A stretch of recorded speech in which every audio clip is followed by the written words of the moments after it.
Call this meeting to order at 11. Please stand for the Pledge of Allegiance. I pledge allegiance to the flag of the United States of America and to the republic for which it stands, one nation, under God, indivisible, with liberty and justice for all. Roll call, please. Trustee Polly? Present. Trustee Lappin? Here. Clerk Palovich? Here. Treasurer Ellery Summers? Here. Trustee Kroll? Here. Trustee Reiner? Here. Supervisor Skibby? Present. Moving towards the adoption of the agenda, is there anything on the agenda that needs to be added, subtracted? The only thing I was wondering about is the F&B operating report that Kat passed out. Do we want to? No, we're not going to be addressing Okay. those at this point in time. If there's no other corrections or amendments to the agenda as presented, I'd entertain a motion to approve the agenda as presented. I'll make that motion. We have motion and support on the table. Any further discussion? All those in favor of adopting the agenda as presented signify by saying aye. Aye. Oppose the same. This is the first opportunity for public comment. If there is any public comment by telephone, please state your name.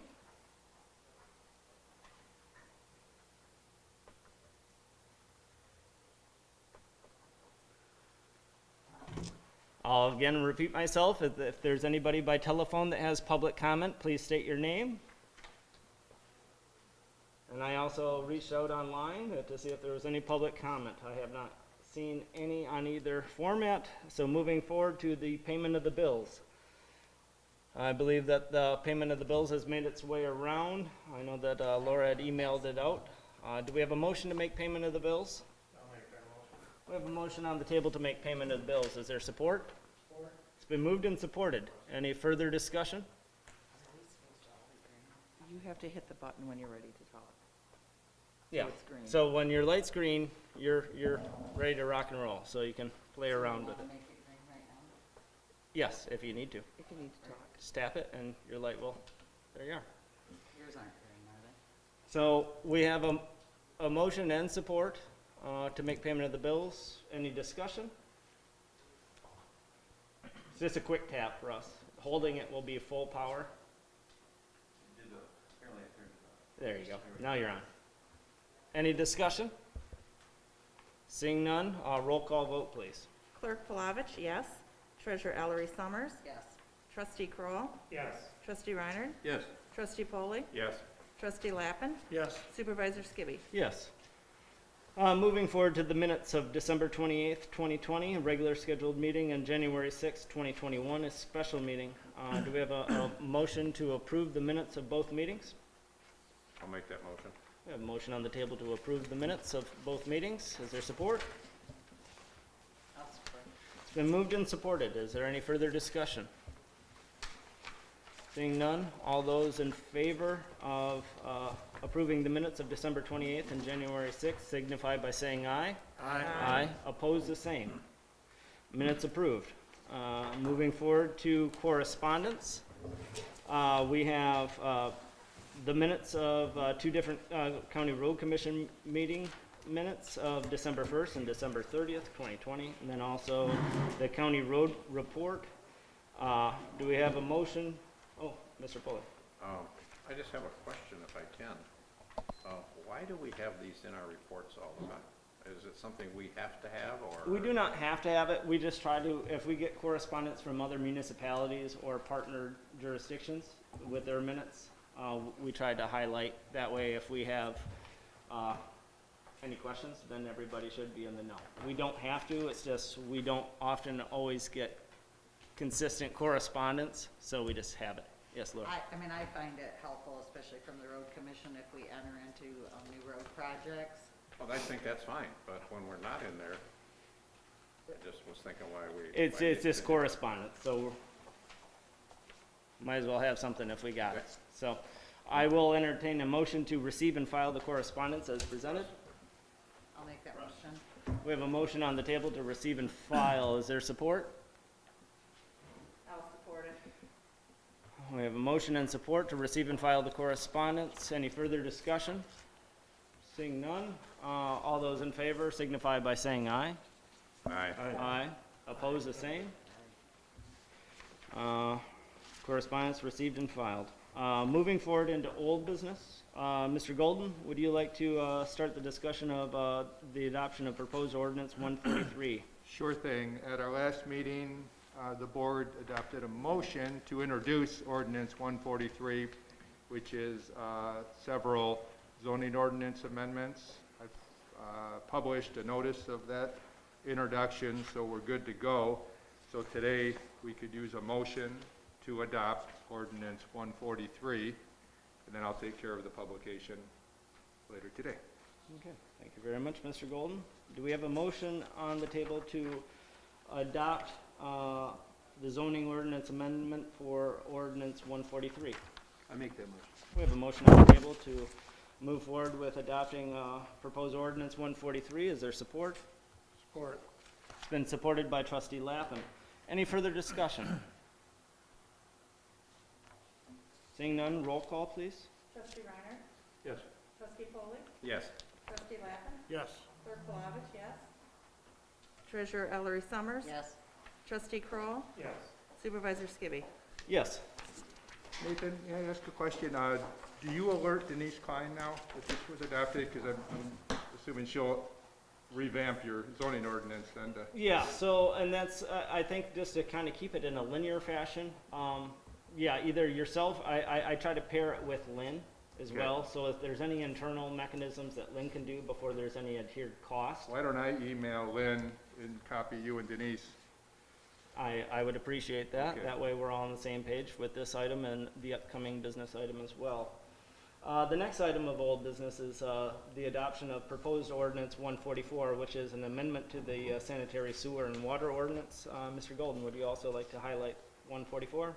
Yes, same drill there. Last meeting, you passed a motion to introduce ordinance 144, which is the provisions for your sanitary sewer and water ordinance that bolsters your enforcement mechanisms. And so I also had a notice published of that introduction, so we are set to now adopt it. So I would ask for a motion for adoption of ordinance number 144, please. Is there a motion to adopt ordinance 144 on the table? I'll make that motion. We have a motion to adopt ordinance 144. Is there support? I'll support it. It's been moved and supported. Any further discussion? Seeing none, roll call, please. Trustee Foley, Yes. Trustee Lappin? Yes. Clerk Palovich, yes. Treasurer Ellery Summers? Yes. Trustee Kroll, Yes. Trustee Reiner? Yes. Supervisor Skibby? Yes. Moving forward into new business. The first item of new business is a quote from Frank's Key and Lock. This would be the final aspect of putting the new drop box into working order. We have, as this board is well aware, it has come before us where we had the expenditure of the creation of our new drop box. That has been received. All the decals and all the near final work has been done on that. The last segment of getting this installed is to take the safe out of the existing box and place it into this and then adhere it to our new concrete pad. Once this expense is made, we will have a full replacement and this box will be in complete order. At this point in time, and Laura, do you have anything to add to? The only thing I'd like to add is, just like the previous expense of creating the box, it would be split between general and water. Yep. And do I understand that this is a box for, not for ballots, but for payments? This is a box for tax and water payments. Yes, the ballot box was actually supplied by the state, I do believe, and that Yes. has been removed because we're not in an election cycle. So that will be placed back out whenever there's an election, and we do keep them separate. Thank you. Are there any other points of clarification or questions? Otherwise, I would entertain a motion to move forward with, and Treasurer Ellery Summers did I don't have the GLs before me, but this would be split equally between 592 Building and Grounds and General Fund Building and Grounds, split evenly at $600 per GL, of which I can say that we have adequate funds. I just don't have them listed on this side, unfortunately, but I will entertain a motion. I just have one question. It says fasteners provided by township. Is that any big deal? No, and I offered that because we have an account with Fastenal, and it will take stainless steel. That way we're not rusting out prematurely. So I figured we'd offer that since we already have an account, and it would be a cost-saving mechanism rather than having them buy the same exact materials to put on. So One other thing to add is, they plan on installing it tomorrow. potentially, if it's passed today. Yeah. So at this point in time, I will entertain a motion to move forward with the finalization of the drop box at the cost of $1,200 to be split equally between the water fund and general fund. I'll make that motion. We have a motion on the table, and it's been supported. Any further discussion? Seeing none, roll call, please. Trustee Lappin? Yes. Clerk Palovich, yes. Treasurer Ellery Summers? Yes. Trustee Kroll, Yes. Trustee Reiner? Yes. Trustee Polly? Yes. Supervisor Skibby? Yes. Then moving forward to the next item of new business. This is a resolution. Tim, would you like to also take point on this? Sure. This started through the helpful work of Ted Summers, the Equalization Director, who alerted us and other townships in our county that the State Tax Commission, following a new statute, adopted guidelines stating that the public and property taxpayers should have more information about how to access and contact our assessor. And so to comply with those guidelines, Ted has suggested we adopt a policy and came up with the idea of encompassing that policy in a resolution. And so Ted came up with a draft, and I looked at the guidelines and the statute and tweaked it, and I think we came up with a good final product. And so we will be in compliance with the State Tax Commission guidelines and the applicable statute if we adopt this resolution. And then I'm recommending that we publish a notice that this has been adopted to, in addition to putting it on the website, and I'll tell Lynn to do that, and I'll fill out this resolution, Michelle, later Okay. today. So it would be a motion to adopt this resolution. Okay, with that being said, is there a motion on the table to adopt the resolution to establish a policy regarding the accessibility of the Township Assessor's Office to township taxpayers? I make that motion. We have a motion on the table. Is there support? I'll support. It's been moved and supported. Further discussion? Will this be posted on the building somewhere as well? Yeah, I'll instruct Lynn to do that too. So posting, website, and then a notice in the paper. Thank Sure thing. If there's no further discussion, roll call, please. Clerk Palovich, yes. Treasurer Ellery Summers? Yes. Trustee Kroll, Yes. Trustee Reiner? Yes. Trustee Polly? Yes. Trustee Lappin? Yes. Supervisor Skibby? Yes. Okay, to the next item of business, that being the parcel 011-005-000-097-00, which is a physical address of 3443 Lay Road and delinquent water. I know that this has kind of been a joint effort. Laura, do you have anything to add to this conversation? I typed up a little memo, and I could just read it. Yeah. Kelly Cuava, Administrative Assistant to the Water Department, brought to my attention that parcel number 011-005-000-097-00, 3443 Lay Road had $801.04 delinquent water on the 2020 winter bill. The County of Alpena took possession due to delinquent property taxes. The home has been demolished. There's also a sewer bill in the amount of $762.88. Due to the fact that the home has been demolished and there were outstanding sewer charges and delinquent water charges on the tax bill. These delinquent water charges are really sewer delinquent charges, but the county refers to them as delinquent water when we discuss it. We are requesting that the board waive the $801.04 off of the 2020 winter tax bill and also the $762.88 off the water and sewer account 3020912. These delinquent charges would be considered uncollectible. The county treasurer recommended that these charges be dismissed. Thank you very much. I got a question. By all means. I was gonna call Kim Ludlow and ask her about this, and I didn't get around to it, but so we're writing off almost $1,600 here. They've demolished a house. Who did that? The county, I assume? The county. So we have a lot, which the tax can still run as a lien on the lot. In fact, it does run as a lien on the real estate. Are they telling you that it's just not worth it? They're not gonna sell it for that much money? Well, and that's the unique position that we find ourselves in. So that's why we're actually looking at strengthening our water and sewer, because we're finding that we're gonna have to work more hand in hand with the county treasurer, because we would like to make sure that we're mitigating loss and actually recouping expenses and liabilities.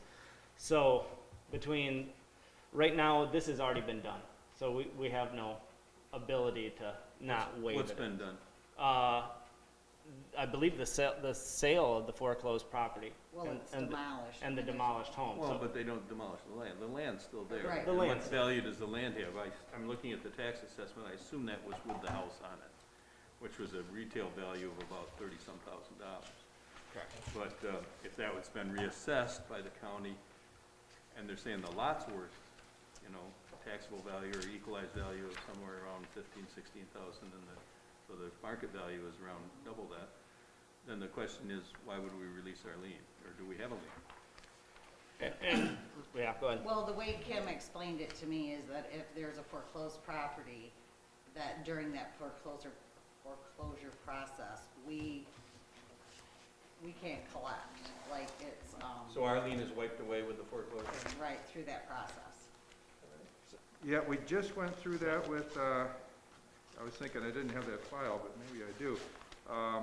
Nathan,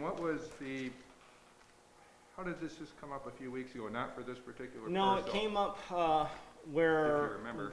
we're losing money on the foreclosure process. I'm trying to remember the other site that really kind of brought this to the forefront. Yeah, me too. For Tim and I, and that's why we're strengthening our water and sewer ordinance to have. I'm sorry to interrupt. There's the foreclosure process where if it goes to bids and an outside third party buys, then our lien is included as part of that. And when it fails and goes to the government, then there's an attorney general opinion.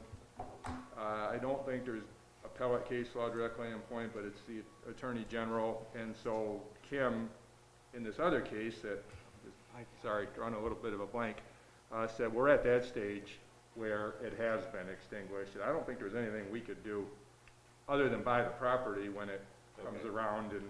So our lien is not superior, it's subordinate to the. I'm assuming we're at that stage with this parcel is what Kim's telling us. That's all I have. Okay. The other thing I wanted to say is I talked to Kim about, like, for future foreclosures that there are, typically she would, if she wanted to sell something, she would say, minimum price is X, or she's gonna sell it for this amount. Well, those amounts did not include if we had outstanding water bills on the taxes. So we were just, So we gotta be able to notify the We county need- treasurer. right. We want our lien to Or be have a known. Lien, or have an actual lien filed on the property. and to say, we want this $500 water bill added onto the sale of this property. Needs We to should be added to filing the new tax liens roll. every year. Pardon me? We should be filing new liens on properties every year that are Yeah. delinquent. Well, and part of this process is, as properties go back to the county for foreclosure due to delinquent taxes, if it falls within our municipality, we are offered the first right of refusal. And I think that moving forward, once we have that first right of refusal submitted by the county to us, of which we take board action to refuse 99.99% of the time, that would be the indicator, the marker make sure that we have liens on said property so that we're made whole with our existing liabilities. Excuse me, but I'm not sure that's soon enough, because if we get the right of first refusal, I think it's already failed to sell at a public auction. And so, is that not right? No, they actually do the public auction subsequent to the first right of refusal, to it being passed back to us. We have to refuse bringing it back on to a non-tax collectible book and be owners of property. And then after we waive that, then it goes into the foreclosure tax sale process. Okay, I'm gonna check with one of the abstract companies on that, because I wanna make sure that's totally correct. Also, and then there's a procedure where if the water or sewer charge is delinquent for, I guess, 6 months, then the township needs to get that on the tax bill. Yeah. That's where Kim's gonna know that that's there, as opposed to just our automatic lien that's there, but no one knows about it, so. Yeah, We have to file an actual. so. Thank you. Yep. So at this point in time, I would entertain a motion for this, hopefully, the last time, waive the delinquent payment at a total of, it says here, we have the board to waive $801.04 off the 2020 winter tax bill, and then also the $762.88 off the water and sewer account, with the account number being 3020912. Is there a motion to such effect? I'll make that motion. We have a motion on the table. Is there support? I'll support. It's been moved and supported. Any further discussion? Just Yes. one thing. I want to understand the ordinance that we just passed. That will allow us, relative to water or sewer bills, to collect monies without regard to this set of circumstances? We always had that right. This is making it clearer. And what procedurally, what we need to do is for someone at the office to keep track of how long has this bill been delinquent. So, and I'll take a look in a minute here. If it's, I think it's a 6-month mark, and that's what the statute says. So not just every week, but if there's one that's stretching out, then we need to add that to the tax bill. All right, if we don't add that to the tax bill, if the person is, excuse me, simply delinquent, and it goes beyond those periods of time, and we haven't done anything to try to shut off the water or whatever our options are, and if that, in this case, the mere fact that the property, the structure is gone, why would that relieve this property owner doesn't. of that obligation? You know, that's Russ's point too. It doesn't. The land is still there. It's gone so far through the process, and it didn't sell Right. to an outside party. Yeah, notwithstanding So any of we're that. always going to be out of luck there unless we take enforcement action, decide we want to foreclose on our lien, which we've got that remedy too. So, You can see that in a commercial property. It might be a valuable piece of property or an Right. enticing piece. We might Right. be like a creditor and say, let's foreclose. Right, so, but now in this case, the property owner, the probability of collection on the water bill is somewhere close to zero, I take it. To the individual. Property owner would have disappeared. Okay, Yeah, all right, very good. property owner lost the property. Yeah, and there's just no collectability there. Okay, fair enough. Any further discussion? Roll call, please. Treasurer Ellery Summers. Yes. Trustee Kroll, Yes. Trustee Reiner. Yes. Trustee Polly. Yes. Trustee Lappin. Yes. Clerk Palovich, yes. Supervisor Skibby. Yes. Moving forward to new business number 4, which is the fire department job descriptions. Would either Steve or Cash, a member of the ad hoc committee, like to basically take and conduct the next 4 items of business in terms of?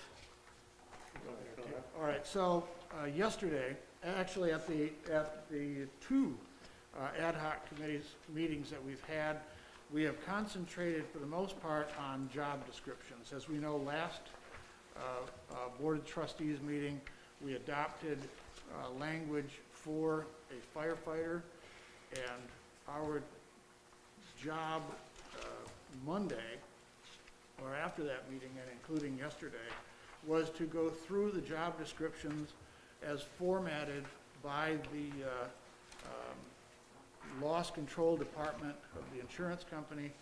We have in front of you a list for the fire chief, the lieutenant, the captain, as well as, I believe we went into the training officer, yes, and we also included health and safety officers. Even though we don't have a specific position for that, we felt that it was at least advantageous for us to, at this point, to create those job duties. With the aid of Chief, as well as Chris, we went down each item, as you see here, and either mimicked some of the sections of the other application under item 5, which would be the physical demands and work environment. We simply copy and pasted those into each one of the job descriptions because we felt that that duty would not preclude them from doing those things. And so we cleaned them up a little bit.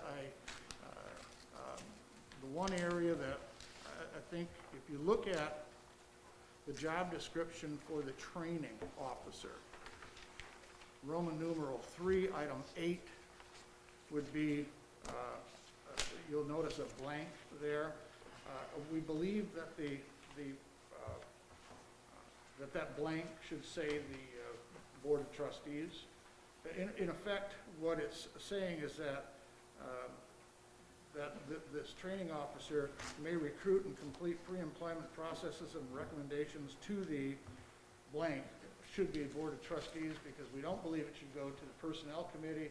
We don't believe it should go to the Ad Hoc Committee, because ultimately it's going to go to this body, so we may as well circumvent the other two bodies and bring it right straight to here. At least that's our suggestion. There may be a couple of other minor points. Well, no, I don't think so. But each one of the ones that you have in front of you, we believe will give a strong starting point. This is far beyond what we have now. And so the job descriptions, we certainly can modify as we need to over time. But this would be a logical starting point. So we look to recommend that we approve these, but today, and then other conversations that we have had. Well, I guess on the agenda it just talks about job descriptions. So let's just talk about that and that alone. So at this point in time, we have a recommendation from Trustee Lappin from the Ad Hoc Committee with one correction and insertion under the training officer position under section 3, subsection 8, to fill that blank with Board of Trustees. With that inclusion, is there a motion to follow the recommendation of the Ad Hoc Committee to approve the job descriptions brought before this board? I'll make the motion subject to discussion. Okay, we have a motion on the table. Is there support? I'll support that. It's moved and supported. Any further discussion to the job descriptions? Yes, Michelle. So we have the description for training officer and, I can't remember what the other one was. Health and Health. So are those duties, since we don't have like a person who does that full-time, would that fall under somebody else's responsibilities? yeah, Chief, Okay. you want to pick up on that? You want to make sure that's on and keep it. Okay, traditionally what we've done in the department is the past health and safety officer was Captain Honeycutt, and our training officer was Lieutenant Tolan. And those were, quite simply, were choices or appointments that were made by myself. So, and to answer your question more specifically, any of the qualified new hires, that would probably be one of their, whether it be a captain, lieutenant, or firefighter. But it certainly helps to have a job description so that they know exactly what's incumbent upon them. So, go ahead. My other question is, on number 8, it says, may recruit and complete the pre-employment process and recommends the Board of Trustees candidates for position of firefighters. So does that mean, they would be doing the interviewing in that process too? I mean, I guess I'm not sure what pre-employment process means, what all that encompasses. I don't know if that may be like, say there's a promotion, maybe they're looking at it saying, yes, this individual meets the criteria to hold that place Okay. promoted. And I believe it could also include that training officer could make that recommendation, and it would, the position is, can either be, it could be anyone that is delegated, and it could be delegated from the chief, and then, of course, the chief would be brought into the loop somewhere along the line, and then ultimately come to the Board of Trustees. Yeah, I would go ahead, Norm. I was digging, as I got these this morning on email, or maybe it came last night, I saw them this morning.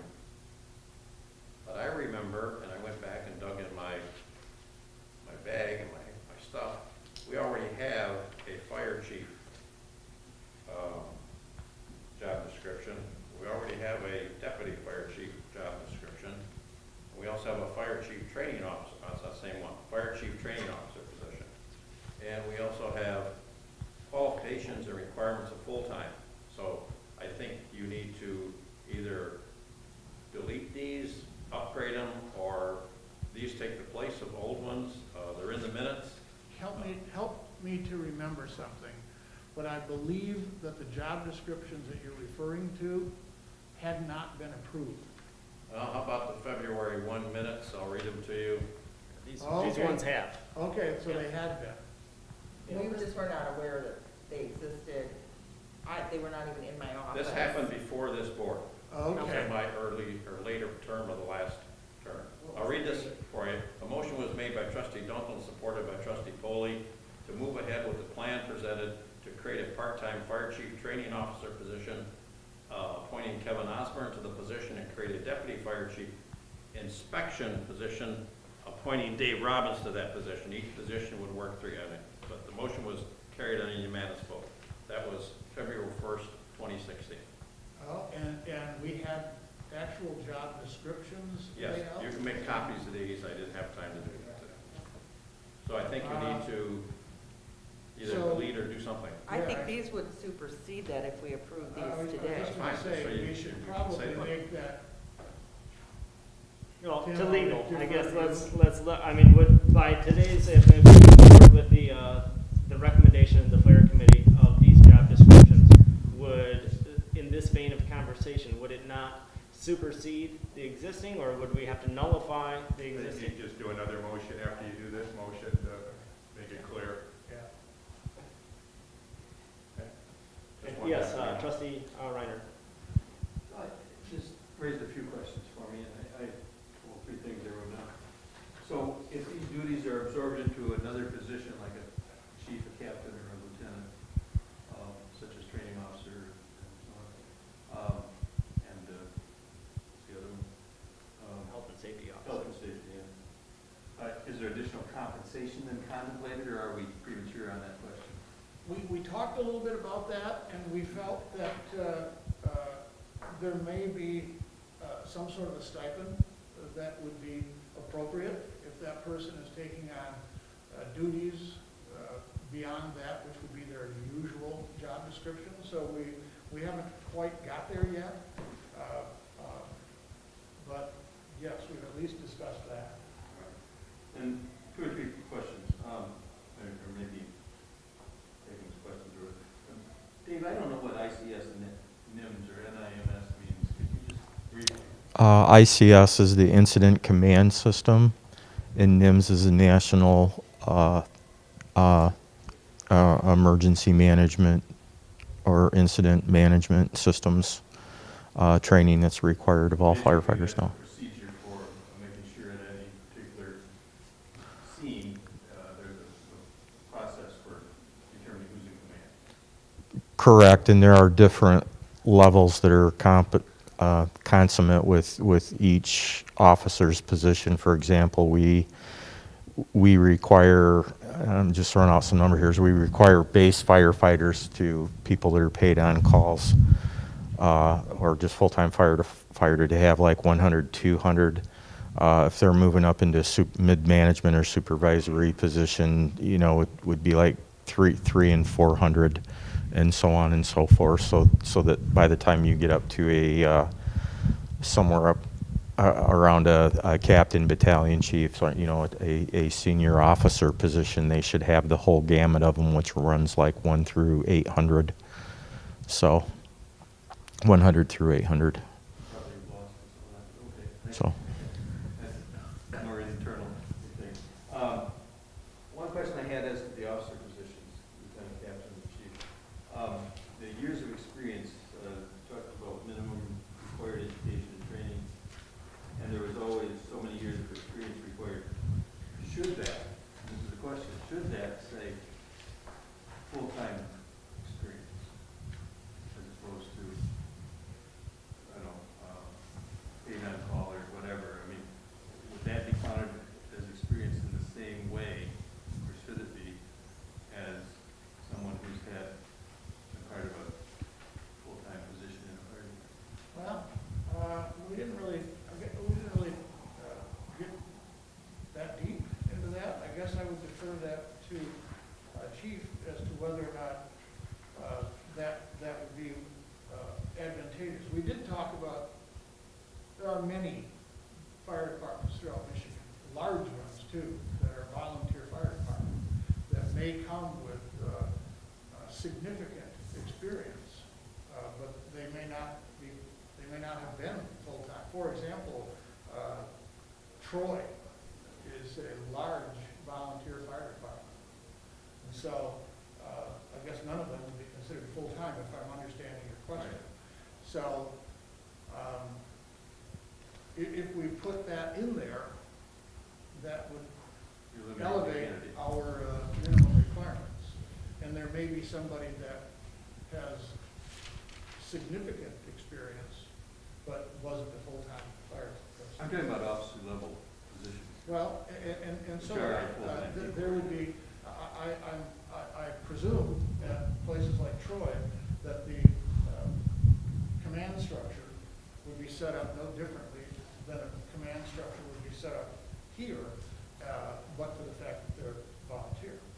Yeah, my short answer to that would be no, and for the reasons stated by Trustee Lappin, and that is I am aware of many paid on call or volunteer departments that are in fact larger than actually even the city of Alpena, whereupon we may receive, there's always a possibility you're going to get a candidate that will come to you as I've never been anything but a paid on call.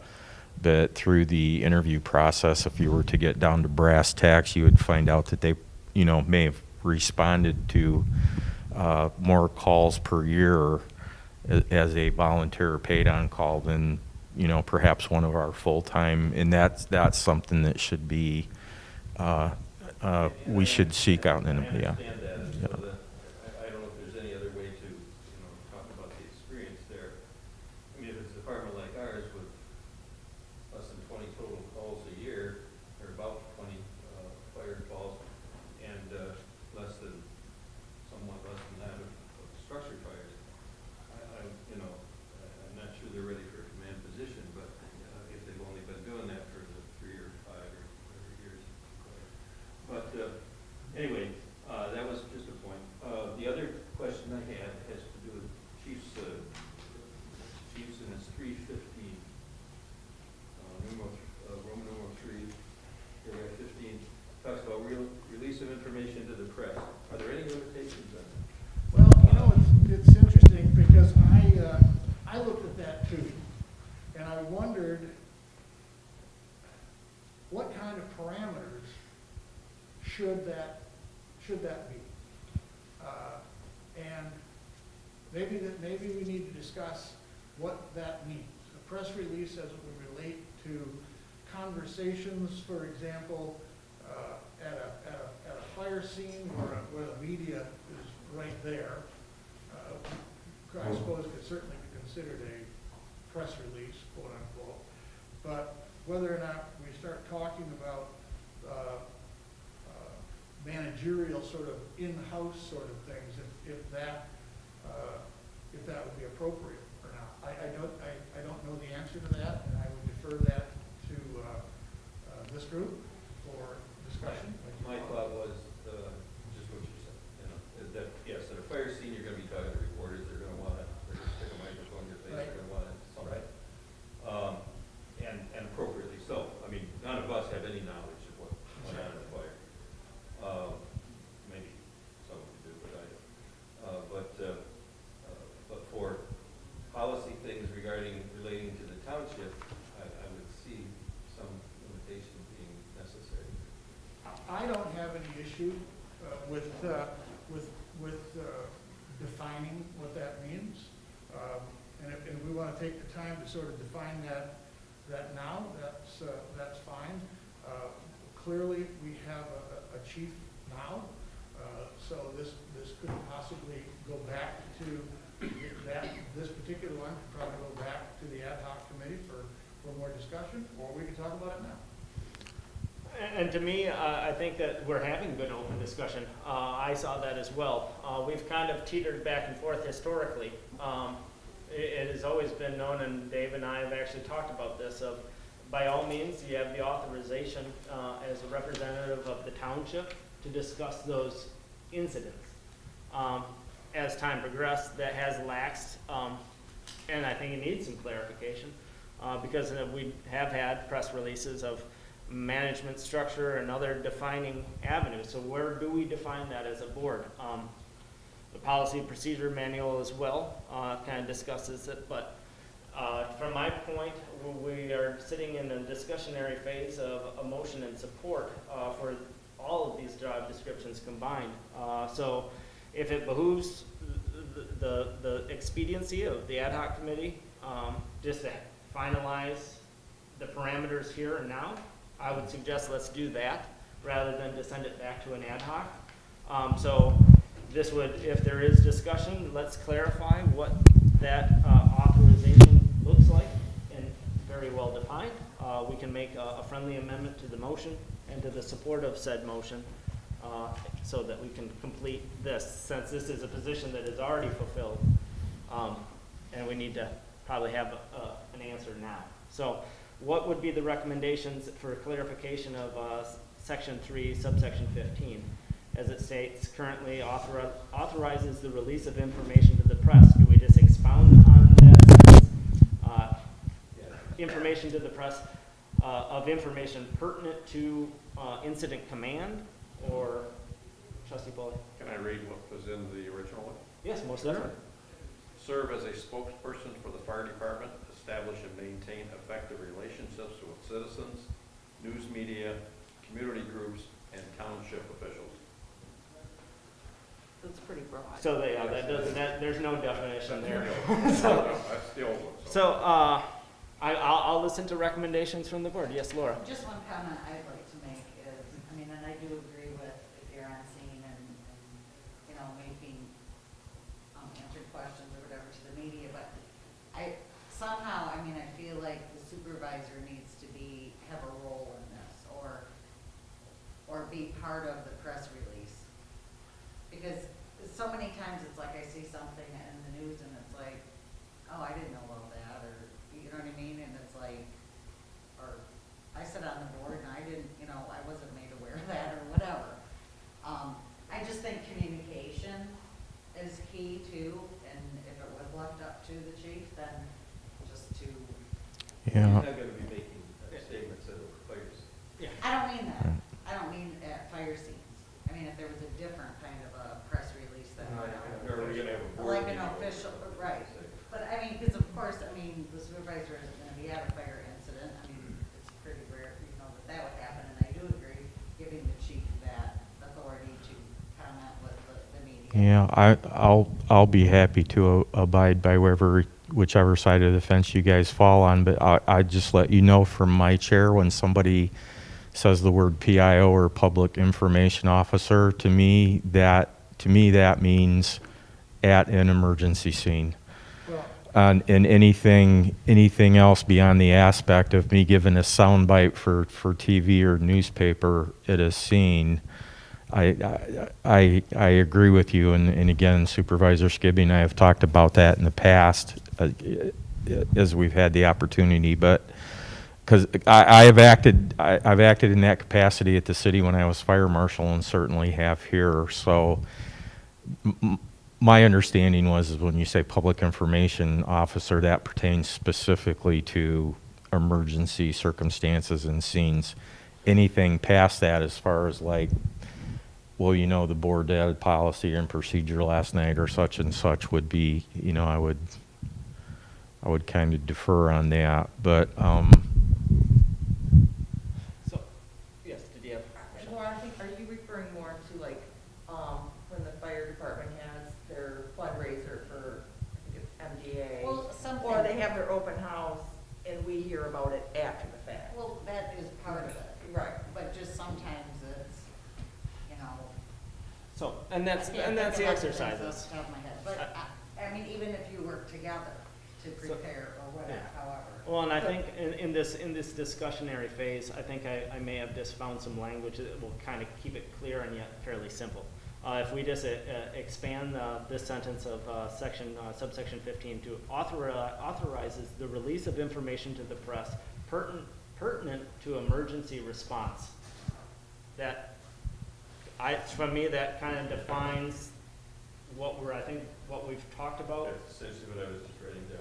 Yeah. I did it in less words, though. yeah, I gave more, I Very said good. day-to-day functions within the scope of Less the duties of words. the fire chief regarding emergency situations and non-managerial functions.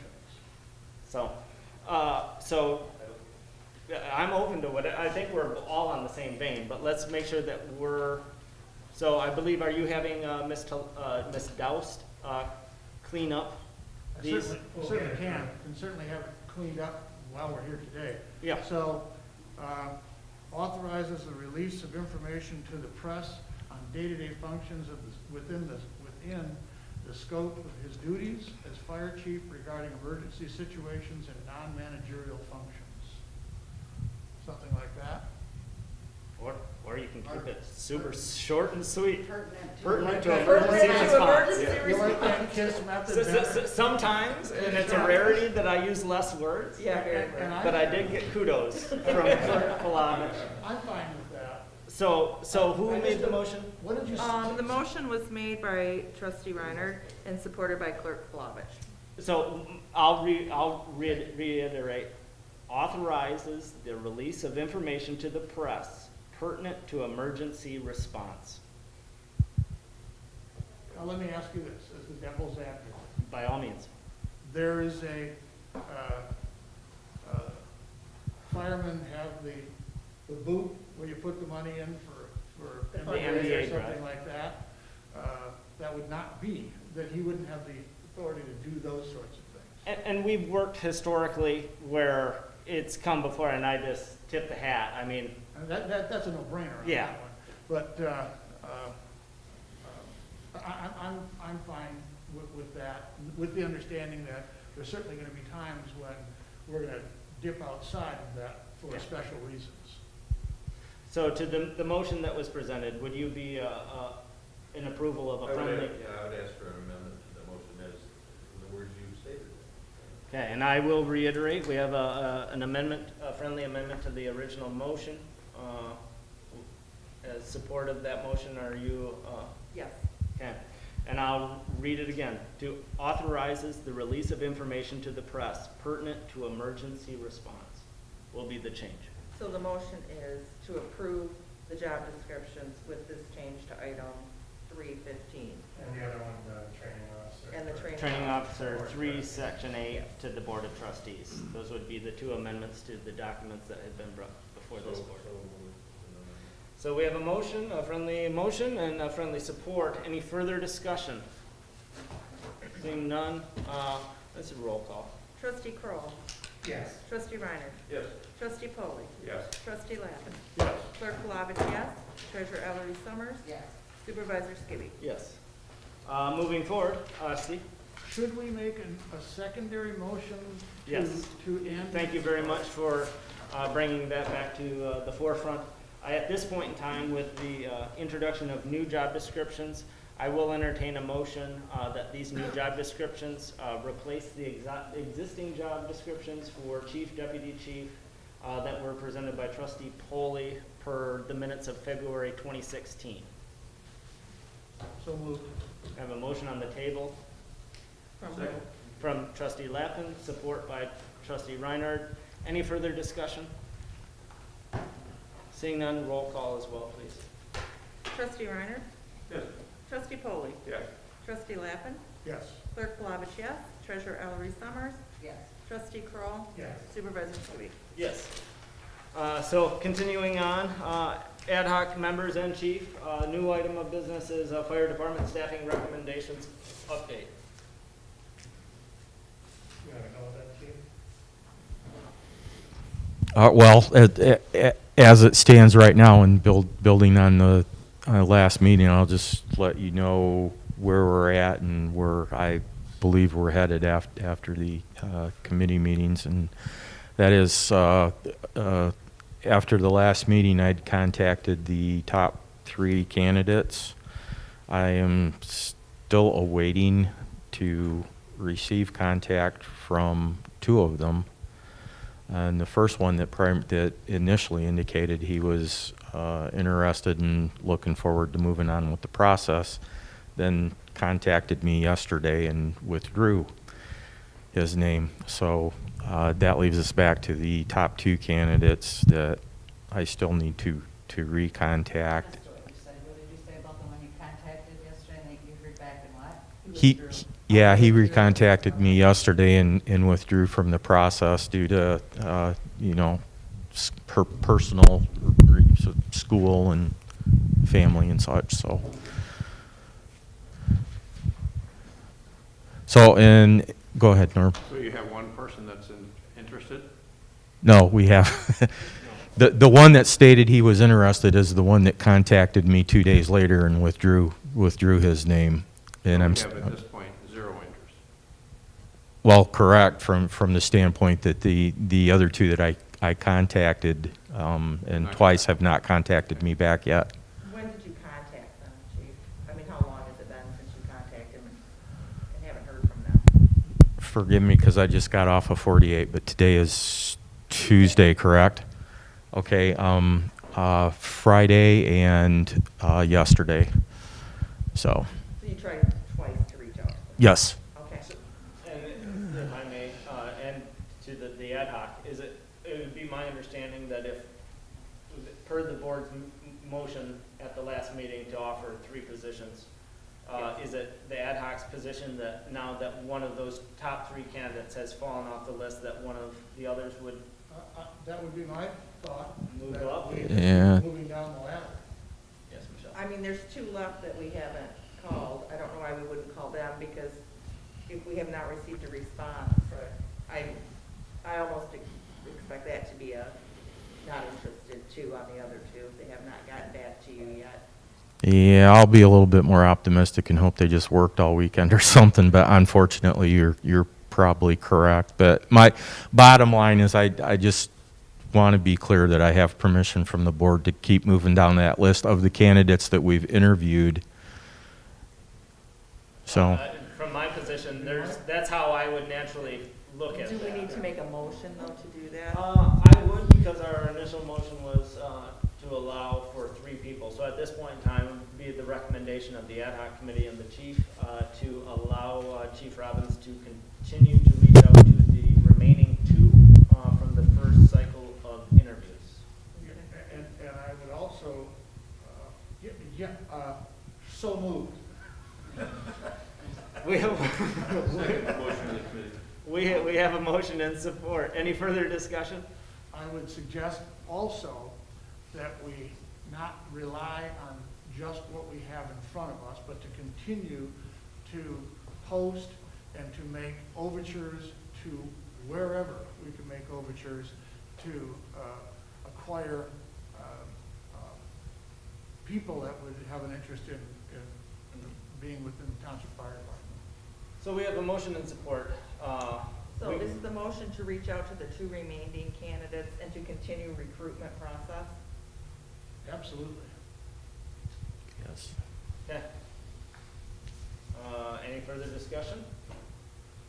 I just have a question. Out of the 5 colleges or whatever that you reached out to, have you gotten any response from those? Oh, no, so that you're clear on that, I have not reached out to them yet. I was waiting for the job descriptions to be completed and approved Oh, okay. and cleaned up and put on letterhead. In the meantime, one of the ad hoc committee members, through association with MEAMTA, is liaisoning between myself and those universities or colleges, so that I can have direct contact with the people that are in charge of the fire science programs, rather than just trying to shotgun. And who's the liaison from the ad hoc? That would be Beverly. Because of her position at the college, she has direct contact with those other junior colleges and universities. And she's been able to come up with 3 of the 5 direct contacts already, as she's forwarding to me as she receives them.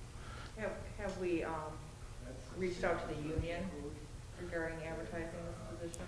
I thought we talked about that at the last board meeting. Yes, yeah, and we spoke with Chris.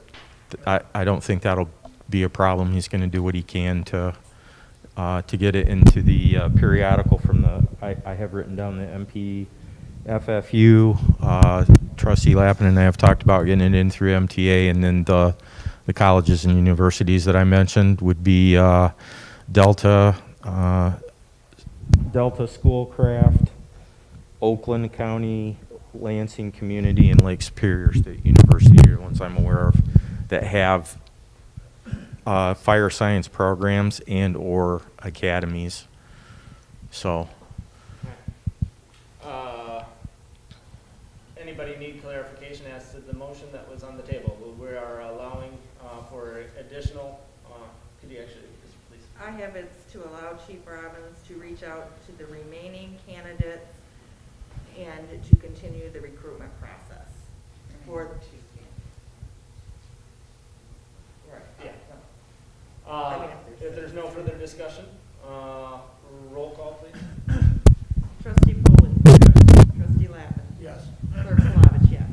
Treasurer Ellery Summers. Yes. Trustee Kroll. Yes. Trustee Reiner. Yes. Supervisor Skibby. Yes. Continued update, I think that there's probably still some things. So is there anything else from the ad hoc in terms of an update at this point from?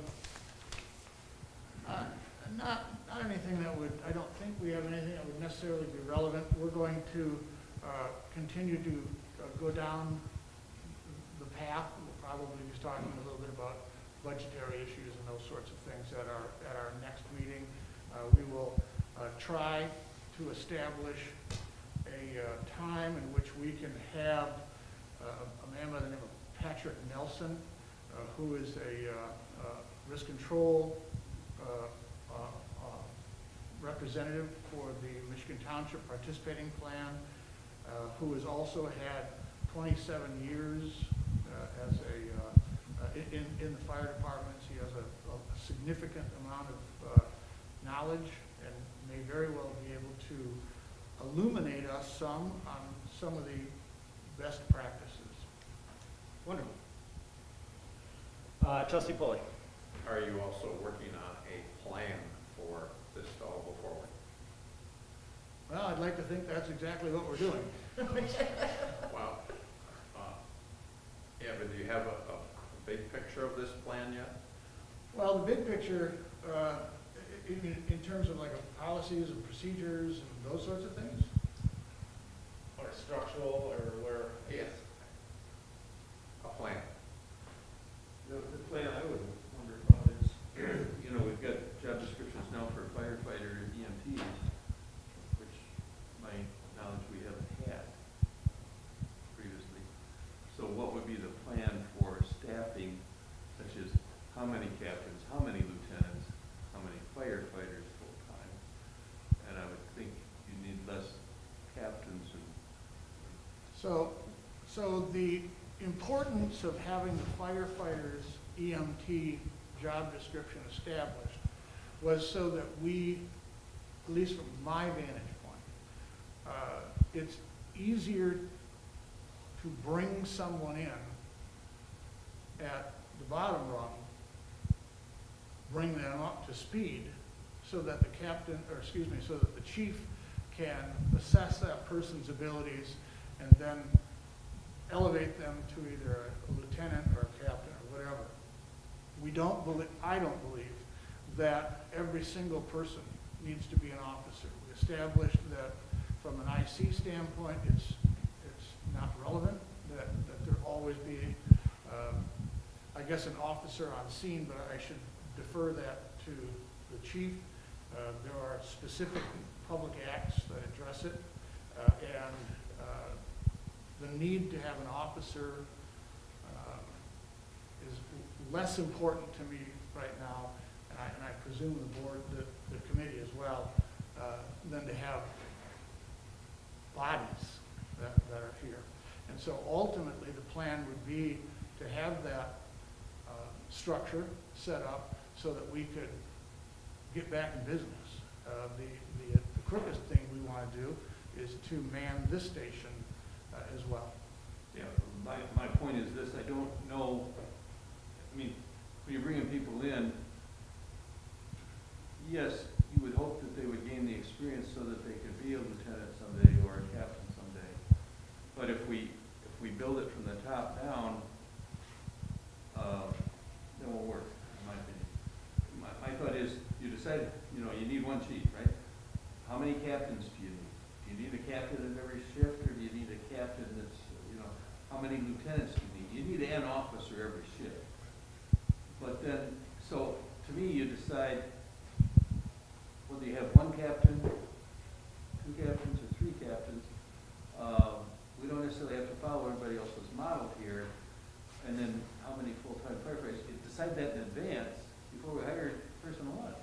Well, because the thought is that once we know, because I don't think we should be in a situation where we're promising people, well, you'll become a lieutenant after you're 2 years on the job, or something like that. I don't think there'd be a promise made. We have to have an opening Yeah, whatever number of positions we've selected. Yeah, there wouldn't be any promises per se. There would be an earned position, just like in any company or organization.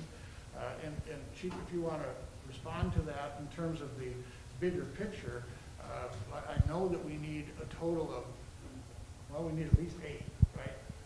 And so clearly some of those people would have to be in officer positions, but we still got to, so it seems to me we started, unless somebody steps up that is highly qualified, then we can jump ahead of some of these job descriptions and put them into that position, provided the union allows us to do that, which I believe they would. And I don't know how else to really answer your question, Russ, beyond that.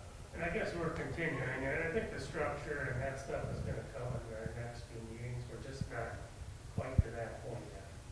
But we wanna lay the foundation, so. Do you understand where I'm coming from? I totally hear you on that. Trustee Foley. The basic way I'm saying with the plan, maybe there's 5 bullets in this plan, you've covered one of them, that you've got job description, how's this gonna be done financially? How long is this gonna take? I mean, some basic bullets of where you're going. All I'm hearing about is trying to get somebody hired at this point. Right. But I mean, start with some kind of a plan that it's the big picture, but it'll increasing, come down to where it's more informative. But and one other thing, are we still on that? I got one Yes, other we thing. are. I have a question for you, Chief. Yes, sir. We are presently being operated by the city on our north station and the south station. You and Lieutenant Stevens. Stevens are operating that station, Yes. and you just mentioned you just got off of 48. I have a concern. I hope there's a plan A, or I should say it's plan A, a plan B, and C. One is what happens if you become sick, injured, Plan B, what are we gonna do? And also Plan C, what if you and Chris become sick, injured together?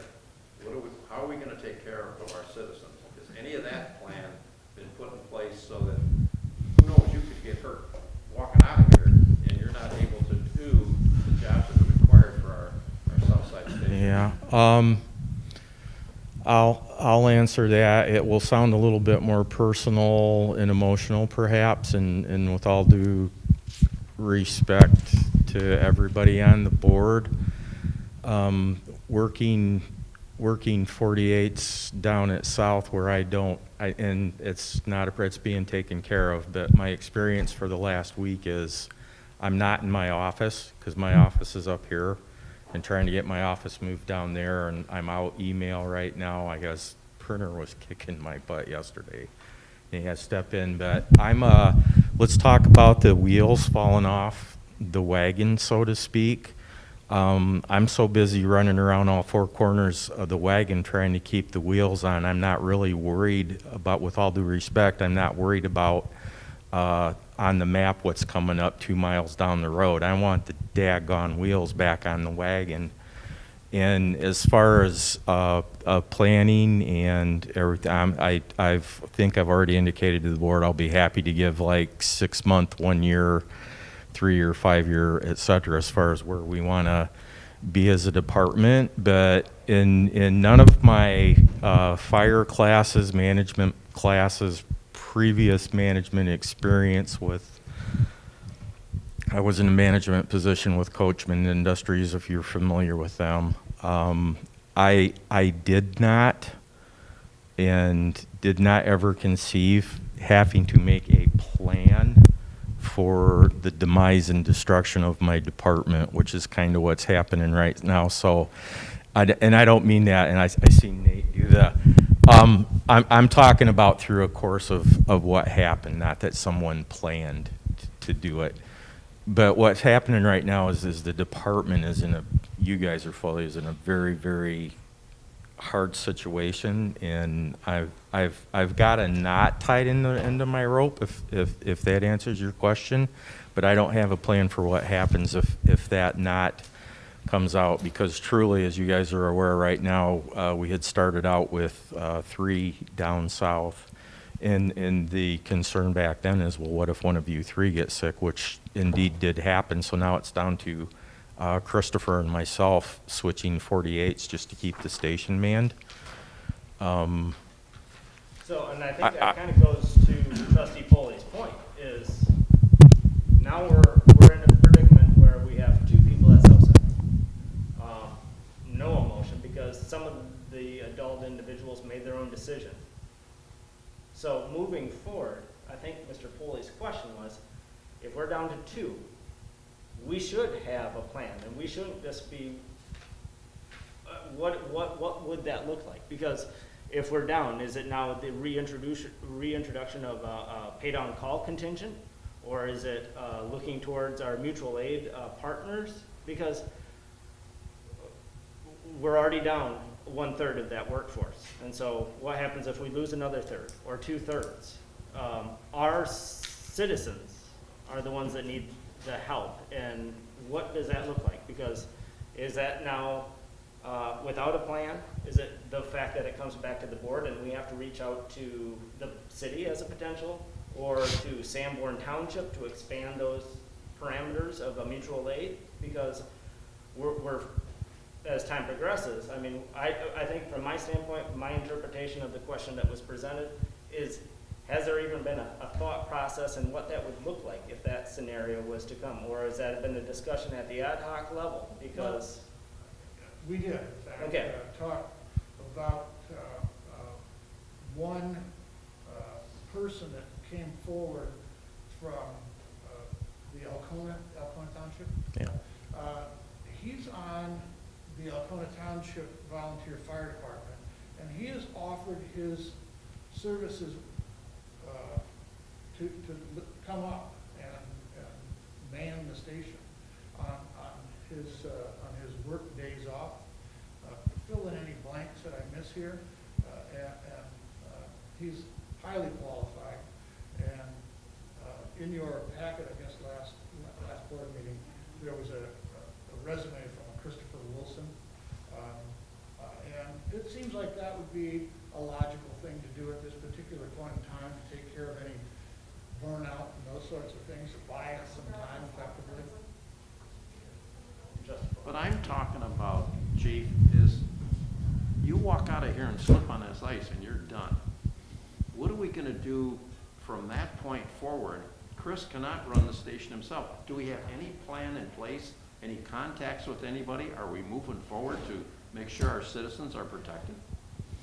The contacts I've made are with, so far, other than the whole thing going on with the city, were with Sanborn and Chief Hart, for them to be able to come up into, or I would say, the Partridge Point area for coverage if we weren't able to, and for Maple Ridge on the west and north side. Other than that, the city pretty much now has it covered from Chisholm Street all the way up into Presque County.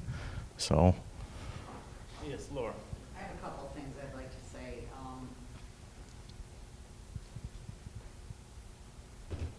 It does not go unnoticed, the extra hours you're putting in, and Chris, and through this process. And, I mean, I already feel like you were already kind of worked to your max, and it's like, and then what about this, and what about, I mean, I think we have to, in a way, kind of take fast baby steps to kind of move things along. I know there's an issue with your office being here and not having it at Southside. Right now, that's a pain in the butt for you because you're Yeah, and that, traveling back and forth. and that's being worked out. But I just that mentioned that, takes so. extra time, you know what I mean, out of your day when you're already tired and you've already worked and you're probably working more than you even, need to be working. But I love the idea of reaching out to this person in Alcona County to come in and at least fill some shifts that they can and help alleviate some of the shifts that, you and Chris are working right now. Yeah, and I told them that as well, and just so the board is aware, he's not, I actually had 3 other people beside him. Unfortunately, those 3 people that offered had let their emergency medical services license expire, so I put the ball back in their court. I believe right now with the COVID emergency, if it's been less than 3 years, as long as they can prove that they've met the minimum continuing education requirements, they can reapply for that license. So for those 3 people, the ball's back in their court now. If they go ahead and do that, I'd be happy to introduce them to the board and say without that basic EMT license, I very much appreciate their offer, but I can't practically use them. So, but. Use the one that's in our packet from last. Yes, yeah, he is actually a paramedic and current, and I see he's like uber qualified, and I would love to call him back. But to go back to the original question, and obviously I want everybody to take this in the right context, but that kind of has been pushed back from my mind is what if, because I've already been given a plan that was supposed to take effect last week, what if, and that's my assumption, the guys that work under me, the guys that left, and a lot of people, their assumption is, and I'm not making any judgment calls on it, I'm just saying the assumption is if Chris and I can't put the wheels back on this wagon, it goes to city. So as far as a plan, that's been my assumption is what is running in the background and what will happen. Because Chris and I are operating we're doing CPR on this thing, and we're waiting the 30 minutes to see if we can bring it back or not.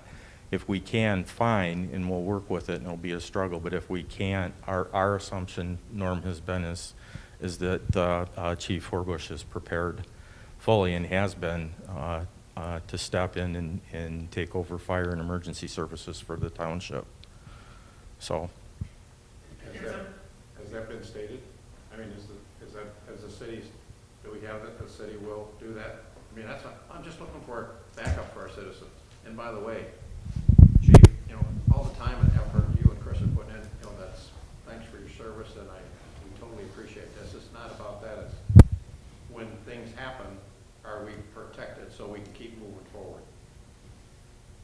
And is the city, are they aware that if you give them a call, I'm down, we're both sick, we both got hurt, are they aware that, are they gonna jump right in and they can say, yes, we're gonna take care of it? And Trustee, And this is a process. Unfortunately, these are the circumstances that we're dealing with. There are some things that are out of our control, but we are continuing to try and replace staff. We're trying to come up with a plan for the future, but it all takes time. We can't do it overnight. So we're working on it, and we're doing the best that we can at this point.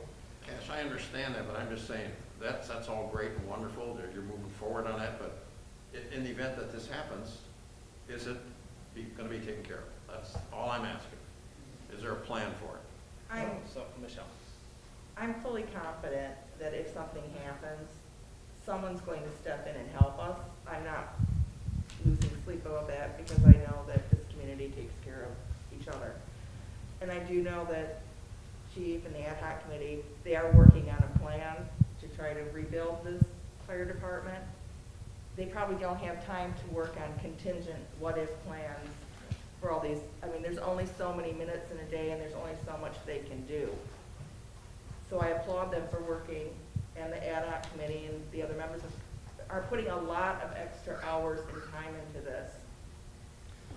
And I want to thank you all for that, because I know how much you all are working on it. We've been asked to do something, and we're bumping along as best we can. I know that personally, no question that I've put more hours in the township of late than I have in my business.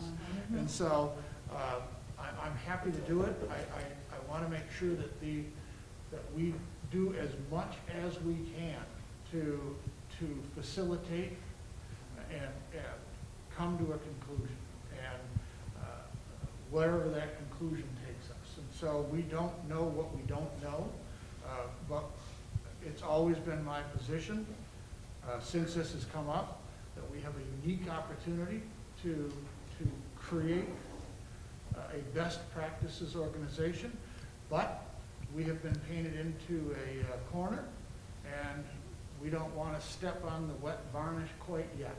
And so I don't know how else to establish a critical plan of attack other than to know, like what Michelle said, is that in the event of an emergency, frankly, I'm not too worried that anybody's just going to sit around going, well, if they had a fire department, we wouldn't have lost that whole block of property. So somebody's going to step up and help us out, and I'm sure that dispatch has a protocol in place that will mitigate unnecessary risk. And so I guess we just have to go on some level of blind faith. And so I do suggest, and the only thing I'm not sure about with Chris from a standpoint, procedural sort of standpoint, it seems like a very good idea to me to bring Chris Wilson, take him up on his offer. I don't know if that means that he's a subcontractor. I don't know if that means that he's a paid-on-call volunteer. I don't know what it means, and that's why I look at you. If we are scheduling someone, telling them where to work, when to work, that is not a subcontractor. No, I know. So he would be definitely on the payroll.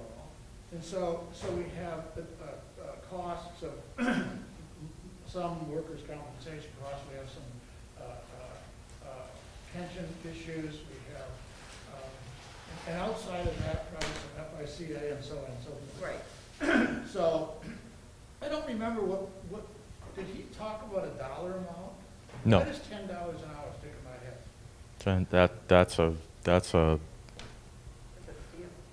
That is a on-station training wage that's in our payroll matrix. What do we pay for it on, what about paid on call?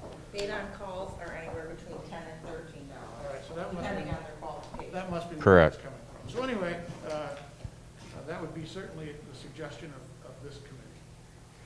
So is it the position that I'm hearing that it's a recommendation of the ad hoc committee that we extend? Yes. Okay. Is that a motion? I would Yes. make that as a second then. Okay, so we So have did a, Trustee Lappin make that motion?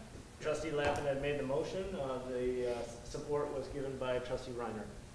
Further discussion And that is to be extend the offer to Mr. Willis, is the last name correct? Well, actually more to take him up on his offer. Okay, So that we don't, yeah, it'd be great if he somewhere along the line says, hey, how about if I just come work for you? That'd be awesome.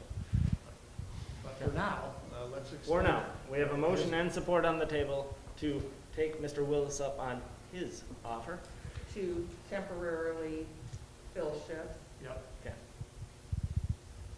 Does anyone know how many shifts you would be able to cover in a month? I'm not even sure really where he. No, I, This will be a relief to you. Yeah, Right. and Yeah. that's the important thing now, instead of Yeah. running 48s, because then we'll actually have a fourth individual once the protocols have cleared, Right. to be at 4, correct? So we have a motion and support on the table. Any further discussion, to the It all motion? depends on his qualifications. Are we doing a roll call? I'm sorry. Is there any further discussion? That's where I was gonna. I had just mentioned, you know, what would the pay be? And it would probably follow the, It would have to. Pay the, yeah, let's Follow follow the whatever paid on procedure call. we have in place now. Yes, a roll call vote if there's no further. Trustee Lappin, Yes. Clerk Plavich, yes. Treasurer Ellery Summers. Yes. Trustee Kroll, Yes. Trustee Reiner. Yes. Trustee Polly. Yes. Supervisor Skibby. Yes. Okay. Does that conclude the update of the ad hoc? I know that you guys have been working diligently twice a week, so continue the good work, and we'll, if need be, have more discussion at our subsequent meeting, or if something major happens with due diligence, we'll consider a special meeting. I guess we'll just put it right on old business now. No, it will stay there for a while. With that being said, the next item of new business, Mr. Lappin, is update on J.R. Henry. All right, so as most of you know, we contracted with J.R. Henry several months ago in an effort to learn the income and expenses of the non-emergency medical transport. We obviously know at this particular point in time that non-emergency medical transport has been halted. And so I've been working over the last several months to garner enough information so that we can make a reasonable determination as to whether or not it makes sense to continue that into the future now, let's talk about. And so at this particular point in time, we don't have enough information to establish an answer. And so in the interest of time and in the interest of our cost of doing business, I'm going to recommend that we just put this on hold. I spoke to Mr. Henry and I told him that I would discuss this at the Board of Trustees meeting, and my recommendation would be to put it on hold. He's on board with that. He's been paid to date, and if we open it up at some point in the future, then we open it up. If we don't need to open it up, then we don't open it up. So there is as a I recommendation, would are you make a going to make that as a motion? That we suspend any further discussions with J.R. Henry until further notice. We have a motion on the table to suspend any continued business with Mr. Henry. Is there support? Support. It's been moved and supported. Any further discussion? Well, I think if it comes back, it needs to come back as a new proposal, not a tabled motion. In other words, you're not asking to table it, but put it on hold, you said.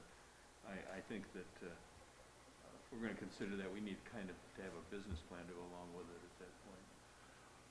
His function would have simply been to determine the viability. He would have looked at revenue streams and he would have looked at expenditures. And whereas we can establish the revenue stream with some level of accuracy, we are unable to determine the expenditures with enough accuracy. So he wouldn't have established any level of business plan or operational, procedural sort of things. His was just a bean counting sort of looking at things. Okay, so we do have a motion and support on the table in regards to stopping any progress with Mr. Henry. Any further discussion? Seeing none, roll call, please. Clerk Palovich, yes. Treasurer Ellery Summers. Yes. Trustee Kroll, Yes. Trustee Reiner. Yes. Trustee Polly. Yes. Trustee Lappin. Yes. Supervisor Skibby. Yes.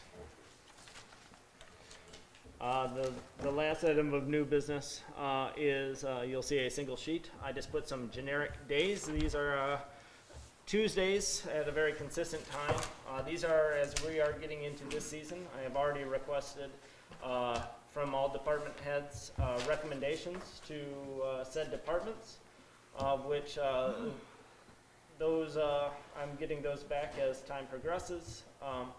But these are some budget dates. Yes, Michelle? They just say they start at 9 a.m. Are we gonna go to 5 p.m.? I left it open because I think after the people that have sat at this table know that going through a budget scenario, after about 2 hours, we start looking at one another in a different light. And for the expedience, I obviously capped them at 2-3 hours. I think we can do 4 hours and Well, still be fine. and that's why I left it open, because if we're making momentum, then I would like to do then we make momentum. as few as possible, so if we could. I don't disagree. These are just a starting point, because we are at that point where coming into this month, we need to start having the discussions of budgets. Yes. Are we gonna do like last year, where you can put it on the big screen and? It's gonna have it all on the big screen. Every year that we've done this process, we've improved, and I think that it will only continue to improve, but yes, it will be a live, line by line. That So, was very helpful to me, so that would be great. yes, I Lynn. just know, the 19th, I won't be here, Of January? yeah. Well- And the 26th, I have an appointment at 12:30, but it doesn't mean I can. I have problems with those 2 days as well. Okay. And there again, we have to start the conversation at some point in time. As long as we have a quorum, there's never gonna be a scenario where 100% of us in our schedules are going to align. Well, I'm just letting you know. I need a generalized commitment that if there's something at such an impact that it's gonna impede the entire process, or if we can limp through with being down 1 or 2 trustees to the subsequent budget hearing date, all progress is gonna be tracked and submitted on a regular, as we did the last cycle, so. I think it's consistent. I can make probably every other one for sure, so, I mean, it's nice that it's consistently on the same day, same time, if we can get I a. hate to miss the first 2 being new to this process, but, The first I could one's do the mostly 19th. revenue. What's that? The first one's mostly revenue. Okay, so that's pretty cut and dried. isn't it? Yeah, that It's one's fairly pretty cut cut and and dry. dry. We can't make money out of Okay, nothing. well, the government, federal government can. Oh, Still waiting for my part of the. So, I mean, is this a generic, or, I mean, because that's, I guess, what I'm looking for. I mean, I'm not opposed to switching.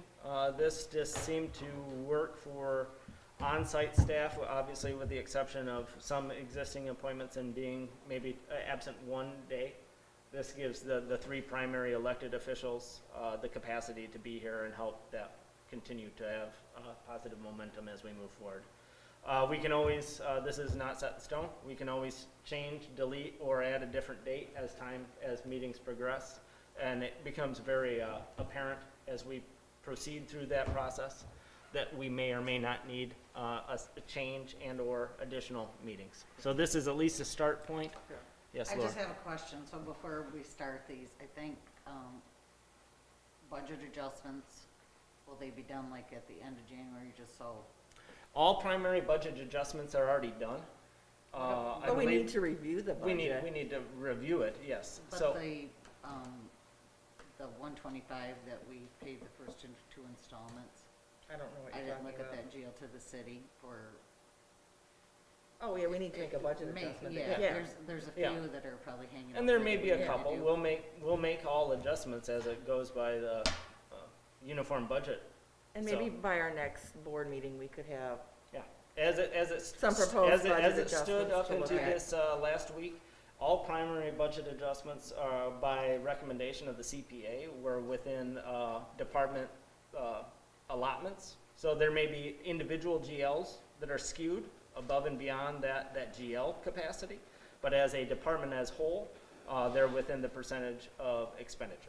So I mean, we're not out of whack. The big ones were the ones at Trustee Reinhardt had pointed out at his very first meeting of the water fund. Those have already been accomplished. So yes, I will be making recommendations with the utilization and help of both the clerk and the treasurer to bring those amendments prior to closing out the year end, which go to the Uniform Budgeting Act. Yes, Trustee Polly. Could we maybe just see, or are you saying we're going to have a meeting on the 12th? If we are, are we going to have a quorum? Is everybody going to? I'm sorry, the 19th. 19. Well, at the 19th, it sounds like we have 2 trustees that won't be in attendance. Just in the morning, I have to sit with the county treasurer during some foreclosures, or some hearings, anyway. Well, that would be a wonderful Yeah. conversation. So, but that's just in the morning on the 19th for me, so I'll be available in the afternoon or the. Well, does it make sense then to, on those 2 dates, that we switch it to the afternoon?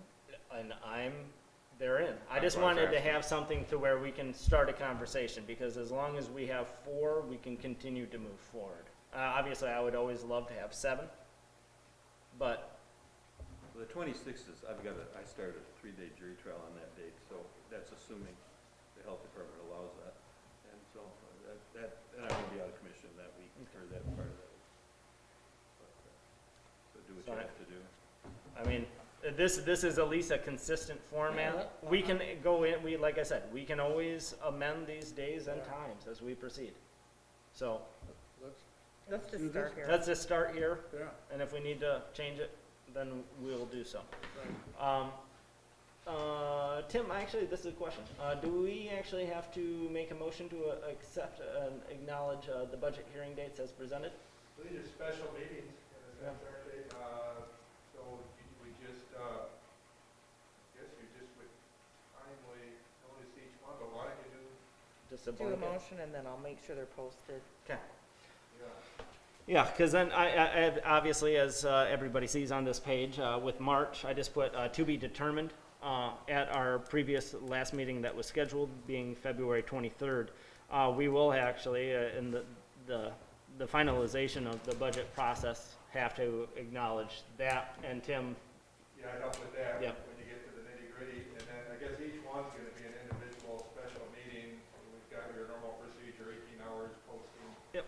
And notifying the Yeah. trustees. yeah, so I mean, I get We can at start with this. the first one. At this point in time, I would entertain a motion to move forward with the dates presented? Or are you saying just the very first meeting and then just always call I think by the OMA easiest thing to standards? do, I think, would just be the first one. Okay, Get that official, and then make sure you notice each subsequent one. I appreciate it. So at this point in time, I'll entertain a motion to approve the special meeting for January 19th at 9 a.m. for budget hearing purposes. Could we change the time in the motion, or just, Well, I guess before we even entertain a motion, is 9 a.m., where do we want that first meeting to be? I mean, I was gonna suggest maybe changing it for when Russ can be here. He can be here by noon, or, I'm not I gonna could be be here here. by noon. But I didn't know if Yeah. that would work. Yeah. well, then let's say 1 o'clock, because in my history, people can get hangry, and then we always have to stop for lunch. So I'd rather have you guys coming in, gals coming in with something in your stomach before we get into the entertaining fact of revenue and expenditures. I'll So, make the motion for 1 PM then on the 19th. okay, we have a motion on the table to call a special meeting for budgetary purposes on January 19th at 1 PM. Is there support? Support. It's been moved and supported. Any further discussion? Okay, roll call, please. Treasurer Ellery Summers. Yes. Trustee Kroll, Yes. Trustee Reiner. Yes. Trustee Polly. Yes. Trustee Lappin. Yes. Clerk Palovich, yes. Supervisor Skibby. Yes. Okay. Okay, and that actually concludes our new business. We are moving now into our second opportunity for public comment. If you have public comment, please state your name and limit yourself to 3 minutes if possible. Yep.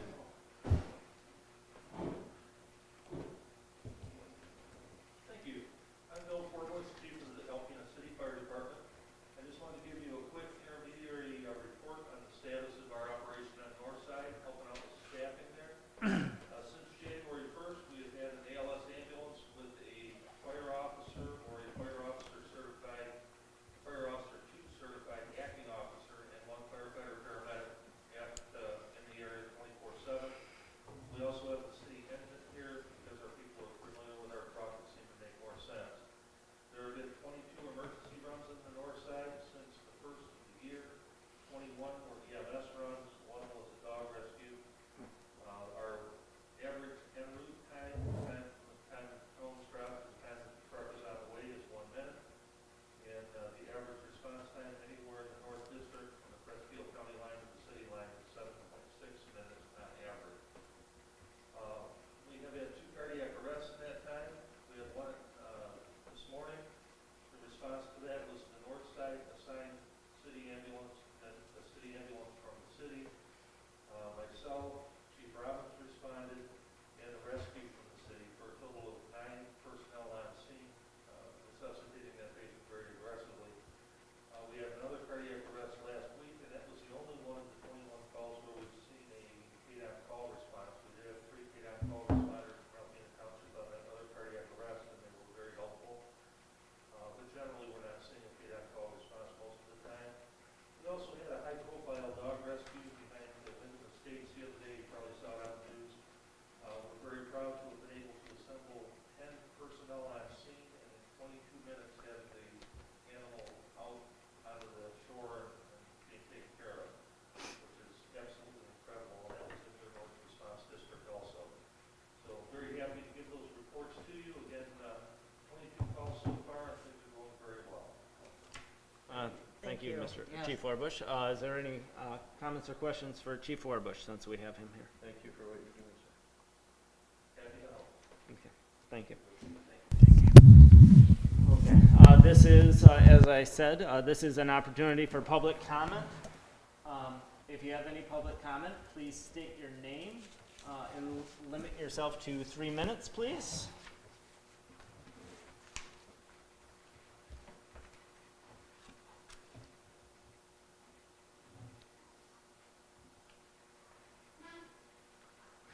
Is there any public comment by the telephone? I have to be cognizant of the fact that there's on average 7.5-second delay between live stream and everything else, so I'm trying to pump a little brake. That much of a delay, wow. Yeah, well, it was said to be a lot more than that, and it really wasn't. Again, this is the opportunity for public comment. If there is any public comment by telephone, I have requested, we do have 1 public comment online that was from Miss Banks. And it was just a reminder of there is a delay for public comment, so. So we're covering all of our bases. Again, this is public comment. If there's any public comment, please state your name for the record. This is the last call for public comment. Hearing none, seeing none, is there any further discussion by the board? I just have to say that I did watch the planning commission meeting on YouTube last night. The microphones worked great. I could hear everybody who was using them, and it was a good picture. It worked out well. Thank you very much for the discussion. And I President Palovich? love the planning commission meetings. They're very interesting. Everybody should watch them. Quite fascinating. They are. So is there any other discussion to be had by the board? Seeing none, I'll entertain a motion to adjourn. I'll make that motion. We have a motion to adjourn. Is there support? Support. It's been moved and supported. Any further discussion? Seeing none, all those in favor of adjournment signify by saying aye. Aye. Aye. Opposed, the same. Meeting adjourned at 12:40. Thank you very much.